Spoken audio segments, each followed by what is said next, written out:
magandang gabi po sa inyo lahat. Ako po si Master Judea. And of course, suportahan po natin si DIY KKB Informative. Mag-subscribe po tayo sa kanyang channel sa YouTube.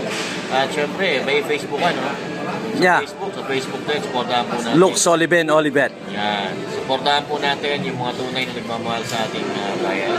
Yung tunay na sumusunod sa batas, yung tunay na nagtatanggol sa ating konstitusyon at sumusunod sa ating batas. No?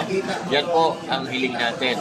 At magsama-sama po tayo, magtulong-tulong para maayos ang ating bayan at para makamit natin yung transparency, peace, and security ng ating bansa. Yan ang panawagan natin mga DDS, yung may pakita sa atin kung saan napupunta ang pera natin at kung ano ang plano nila para sa mga Pilipino, para sa ating bayan, para sa ating bansa.